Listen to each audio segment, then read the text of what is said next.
My name's Trevor Joseph, you're watching Rolling Slow Media, and today I'm going to be on track with this Porsche Cayman owned by Box3 Motorsport. Now, Box3 Motorsport has been set up to give petrol heads like myself the opportunity to take a race car on track. I hope you enjoy this one because this is going to be fun, and with everything that I learn, I am going to jump out on track with my BMW M2 and see if I can put in some good lap times. Don't forget to like and subscribe, turn on notifications so you don't miss an upload. With that out of the way, I have the keys to the Cayman and we're gonna jump in it. Well, when the instructor comes, of course we will. But yeah, let's get into this one.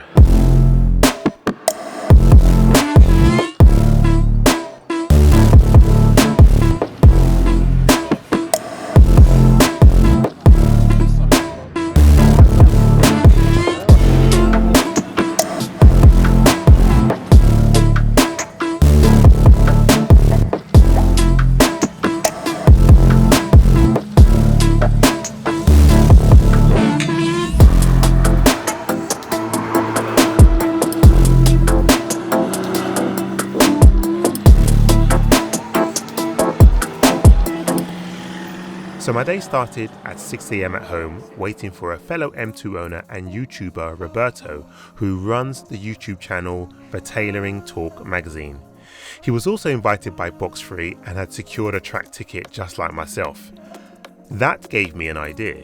Could I learn enough in the Cayman GT4 to help me keep up in my 370 horsepower BMW M2 against his 500 horsepower 2025 M2?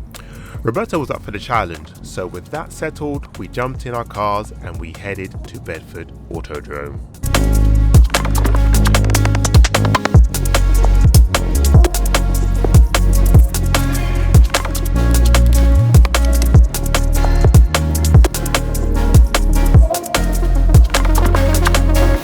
We're about to go and register before we jump on the track, and I'm going to give this M2 a can of pass. Yeah, your car definitely is wider. G87. There's an M2 comp over there as well. Lovely brisk morning. Yeah, the roads up here are really nice, you know. Cheers, Benji. Driver, all one car actually. I'll put this out on. You're really quick session, okay? You'll love it. It's a fantastic track. Briefing, so Okay. this is to say you're driving. So our briefing is done and we're about to go on track. We're going to do a sighting lap, which is 3 laps. Then we'll get tuition lessons from the Box3 Motorsport guys, hoping that I can improve my skills enough to be able to at least keep with the G87 M2 on track.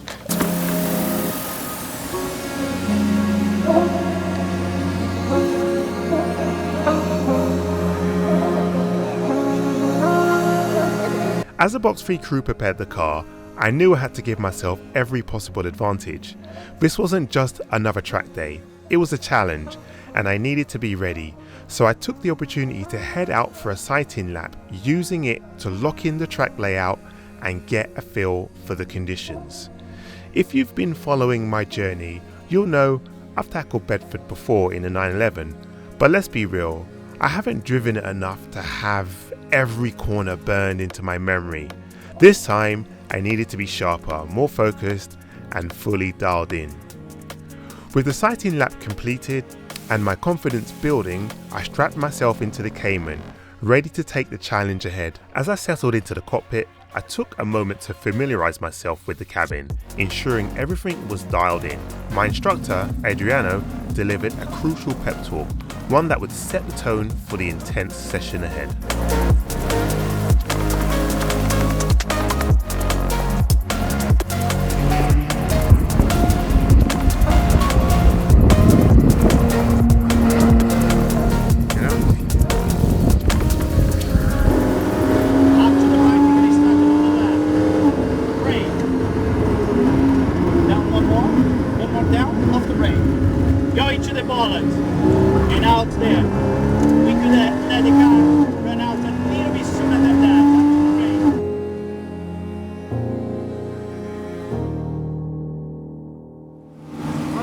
Come in. I can feel it. Oh man, what did Senna say? If you don't go for the gap. Well, sir, how was it? Oh man, that was epic. Yeah. Yeah. Good, that? Yeah. That was. You know what? All those nights on Gran Turismo Paid off. finally paid off. Yeah. What was your first impression of the car and the track and everything? You've done this track before, haven't you? Yes, I've done this track before, but I've never done it in anything as extreme as this. Yeah. The noise, you can hear the stones rattling. Yeah. You really do feel you're in the moment. Your mind is just like focused. right there, focused. Yeah. You don't really know how fast this thing is. When you start doing more laps, you like realize, oh, actually, no, I'm not actually going fast enough. I can go faster. I can go faster, and then you don't even realize how good the brakes are. Yeah. So you're like either braking too early or you're a little bit tentative. But yeah, by the time I got to like my third lap, it's like I knew I could stamp on the brakes. That's right, yeah. I knew I could sort of bleed off the bits, bleed off the brakes a bit, and just sort of coast round corners. So we're going to look at the telemetry of the laps that we've done, and yeah, hopefully we can learn from the telemetry what our abilities are in corners and straights, and yeah, this is interesting, this. So here we've got two lines there. The top one is the speed, and the one I'm gonna use in this case is the longitudinal acceleration. Just because we've been discussing a lot about brake. Yeah, yeah. And how to use the brakes, and you probably heard me saying, and I said it at you as well, that you need a firm brake initially, and then you're going to bleed the brake off as you're going into the corner. At this stage, what I'm teaching you is the most basic way of driving a car on the track. Is that called trail braking? Is that the trail term? brake is when you actually holding the brake a little bit longer as you're turning in. So you kind of using the brake to keep the nose of the car in, to keep a little bit of weight on the front as you're turning in. You do that in a certain degree, depends which car you're driving. If you're driving a car with more downforce, stiffer suspension, a little bit lower, it's going to be different how much you trail brake in comparison to the Porsche, which is a little bit higher car, more soft, road tires, not as much downforce. So when I say to you, I'm teaching the basics, we're going to brake in a straight line and then off the brake as you're about to turn, because as you're braking, you are pitching the front end of the car. And that's why I'm saying to you both, so you brake firmly, because at that point you are in a straight line, and as you're about to turn, it starts coming off the brake. So the weight of the car starts going to the rear. Yeah.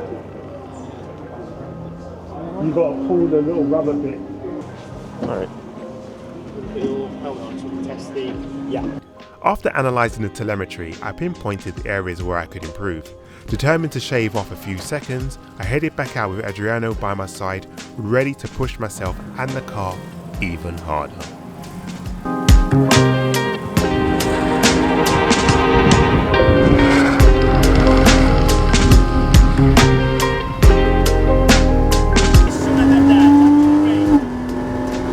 Now turn into the curve, brake, down the gear, off the brake. Now stay on the bar as you are, keep to the left. With the second session out the way, I thought I'd take this opportunity to meet with one of the founders, Petro, to find out more about Box3 Motorsport. Guys, if you are new to my channel, you won't know Pedro, but if you are an existing subscriber, he is was a Porsche GT3 touring owner, and he kindly let me drive his car in one of my videos, and in the rain. Since then we've become good friends, and he's invited me down. Again, tell me, what inspired you to start Box3 Motorsport? So this was basically born out from track days. So Nick and I, co-founders of the business, we do a few track days, and we were at a McLaren track day, and we decided that, you know, we've been to a few, the quality and the level of service that we want from a track day, we weren't getting it. So we thought, you know what, let's try and look for something a little bit different. We met an instructor on the day called Adriana, and the three of us bonded, and the three of us gelled. We were speaking for a little bit. We decided that the track days that we were looking for were a bit more focused and a bit more on tuition, a bit more helping people get what they want out of the day. So some people, for example, want to just learn how to drive their car a bit better. Some people want to be able to drive their car better on the track. Some people want to be able to take their racing license and go racing. Yeah. And some people want to go all the way to the top. Yeah, exactly. And so we Straight to decided Formula One. let's build a business that caters for all of those different areas, all those different levels. Yeah. So it's track days done for people that enjoy driving their own cars, who also want to go towards racing license, or who maybe want to take it to a step further. Yeah. Put it together, we got on famously, and we'll get you in a car. A day can consist of 5 or 6 sessions where we are honing your skills basically on track, Yeah. and teaching you everything from basic braking, cornering, handling, right the way up over a period of a number of sessions. Some people come in at a higher level, and so they maybe have specific goals, but really it's a day, today's the day where you come in, you'll do your sessions, you'll break in between sessions, you'll learn about what you're doing, you'll look at your data, your telemetry, where you're cornering, where you can get faster, where you're not, and we'll tailor make your day for you. Yeah. So very much so. And you don't just do these experience days, like you said, they're not red letter days. Like, what else does Box3 Motorsport do? Yeah, so it's definitely not a red letter day, and there's nothing wrong with red letter days. They're fine if you want to have that kind of supercar experience. But this is a driver tuition and track tuition company, and really it's about building on your skills and gaining new skills when you're out on the track.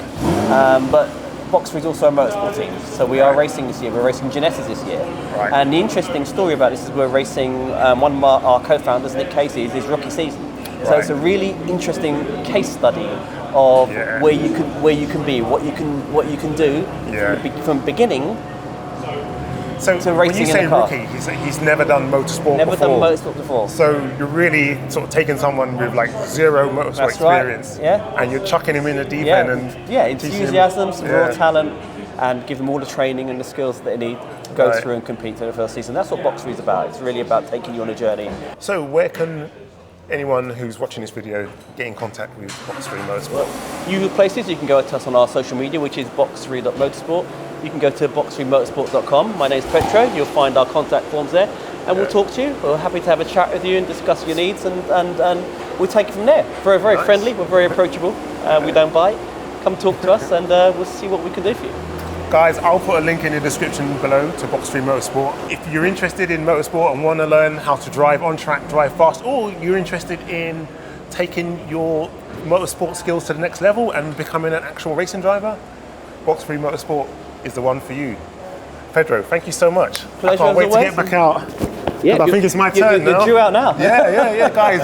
I'm going to be out next. This is like my sort of third session now, so I'm hoping that everything that I've learned from before, I can apply, especially after looking at all the telemetry, I can apply all of that and set some faster lap times. So let's get out on track.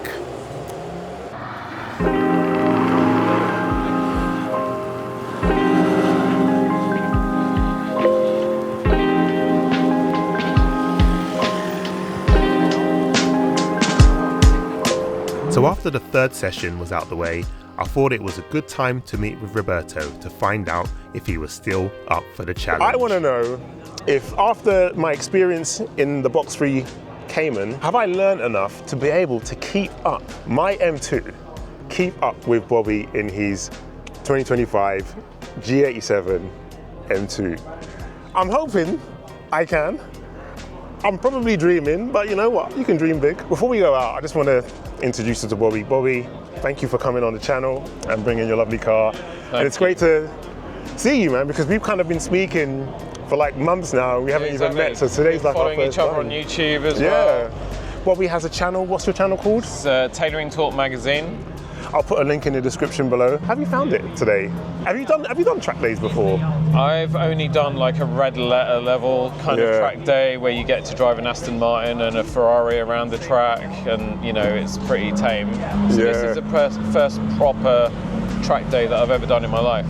Really? And mixed emotions at the moment, all good, but yeah, it's been amazing actually. Yeah. What about like having an instructor like coaching you, telling you when to brake, when to accelerate, how to turn? Like, how did you find that, as well as actually trying to focus on the track?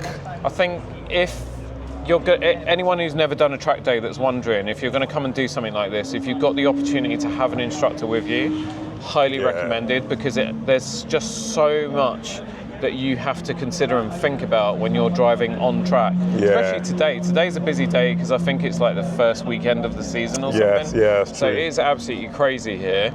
And the good thing about having Adriano in the car with us, I don't know if you found the same, but for me, I could forget about a lot of things because I could trust him to take care of them for me. Yeah. So I didn't have to think too much. And it was also really valuable the first few laps you do where you're trying to get used to the car and also get used to the track as well. But yeah, no, I'm looking forward to getting out there. I'm just a bit worried about some of the Golfs and the Fiestas. The Fiestas going around like kind of crazy people at the moment. Yeah, you do have to kind of like be looking forward and looking behind, you know.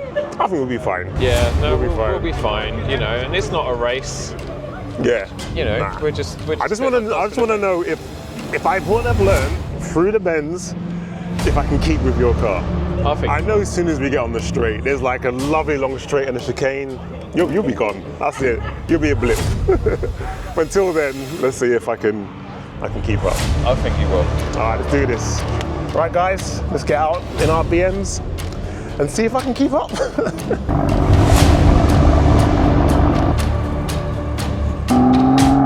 To stand a fighting chance, I needed to get the car up to temperature fast, but Roberto launched off into the distance, leaving me with a serious gap to close. The chase was on. After a warm-up lap, I pushed hard through 2 intense hot laps chasing down Roberto. Then, on the 4th to last corner, he ran wide, sending the G87 into the grass. This was my moment, my chance to seize the advantage. Catching Charles Leclerc, who takes him towards the inside. Perez on the inside, Charles Leclerc gives him just enough space. Can Perez squeeze past? They're going wheel to wheel towards Vale now. Who's going to be last on the brakes? Leclerc has that inside line. Perez goes off the track, cuts the chicane. Off goes Leclerc, through goes Hamilton. Unbelievable stuff coming out of the final corner. Perez and Leclerc going for it. Hamilton says thank you very much. Another thing opens. Once I hit the second to last straight, I had to put the pedal to the floor. His 2025 G87 M2 has 130 brake advantage over me, and it was only a matter of time before he closed the gap. I needed every ounce of speed to stay ahead. That goes through Charles Leclerc, who's got DRS to pull away from Lewis Hamilton, and arriving on the scene, well of course he is, Fernando Alonso and Lando Norris as well. And across the line, the OG M2 combined with a full day of expert tuition had paid off. Not only did I keep up with the more powerful G87 M2, but I managed to overtake it. The feeling was incredible. I was absolutely buzzing. Oh, has he not come in? No. You reckon, is it going to be an excuse or is he going to say like fair enough? Why's he stayed out? You done it, mate. You said at one point you were behind him, and then you were way in front. Nah. No. I think that's it for this. Someone followed the lessons. Right? We did it. Box3 helped me blast a G87 M2 around Bedford in my humble OG M2. Guys, thank you so much. Thank you. Thank you for all your tuition and your help. Honestly, I love today. It's been super fantastic, and yeah, I wish you guys all the best, man. We'll see you again. Yeah, definitely. We did it! We did it! Oh, I'm so happy. End of the perfect day. Yes. Aside from the fact that I skidded out on the track. Oh yes, I saw that. Exactly, and my... So what happened there? My 2025 LCI G87 did lose out to the OG F87, so the win goes to Trevor. Even with, I turned everything up, so I was in Sport Plus, I put everything in Sport, stiffen the suspension up, all the rest of it, and it still wasn't enough. Yeah. Because when you're in a proper track car like we were in that Cayman, you suddenly realise that the other big thing that I think that would have helped me is if I had gone for the carbon bucket seats when I was speccing this thing, because I was rolling around all over the place. But you know, moral of the story, biggest takeaway when we're talking about the two cars as a comparison, is it's not all about power. No, it's not all about power. And the F87 is still, the OG is still a great car. Yeah. So, but this is definitely a step up. It's like an evolution, you know. Yeah. Guys, thank you so much for watching. I hope you enjoyed this video just as much as I've enjoyed making it. Being here at Bedford Autodrome with Box3 Motorsport, it's kind of got to be like a bucket list tick, being able to drive a race car. That was like the first time I'd driven a race car. That was the first time I've actually been in a race car, full stop. Having an instructor guiding me through the corners, telling me when I should need to brake, when I need to hold on to the accelerator, all that sort of stuff, like came in super handy when I jumped in the M2 and went on track. Yeah, like it was so much fun. Trust me, I'm buzzing still. I think that I'll be back here with the M2. It just needs a few little tweaks because yeah, it doesn't quite handle the way I would want it to. Also, brakes, 3 laps and they're done. So yeah, they need to go first thing. But yeah, guys, thank you so much. Hope you enjoyed it. Don't forget to like and subscribe and drop a comment below if you like this video or if you like this sort of stuff. So share this video with anyone who likes this type of content. Anyway, I'm done for the day. Catch you in the next video. Take care. Peace.